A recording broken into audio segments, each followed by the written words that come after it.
রাধে রাধে বন্ধুরা, আশা করি সবাই ভীষণ ভালো আছেন। আপনাদের ভালোবাসা ও আশীর্বাদে আমিও সুখে দুঃখে ভালোই আছি। আবারও একটা নতুন মিনি ব্লগে সবাইকে জানাই অনেক ওয়েলকাম। আজকের মিনি ব্লগটা শেষ অবধি থাকার অনুরোধ রইল, আর অবশ্যই একটা সুন্দর কমেন্ট করে দেওয়ার অনুরোধ রইল।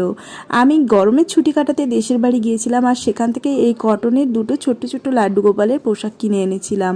তার সাথে আমার মাও ঘুরতে গিয়েছিলেন বৃন্দাবন, সেখান থেকেও কিন্তু দুটো পোশাক নিয়ে এসেছিল তো লাড্ডু গোপালের জন্য। তো সেগুলো সমস্ত কিছু আমি খুলে দেখছিলাম, আপনাদের সাথে শেয়ার করলাম। কেমন লাগলো অবশ্যই জানাবেন। প্রতিটা ড্রেস কিন্তু খুবই সুন্দর, তার সাথে একটা আসনও দিয়েছে মা। আর এই জুয়েলারিটাও আমি কিনেছি গোপাল ঠাকুরের জন্য, তার সাথে একটা সুন্দর বাঁশি। তো এই নতুন নতুন জামাগুলো পরে কেমন লাগছে আমার লাড্ডু গোপালের দিকে, সেটা কিন্তু কমেন্ট করে জানাতে একদম ভুলবেন না। তো আজকের মিনি ব্লগে এই অবধি থাকলো।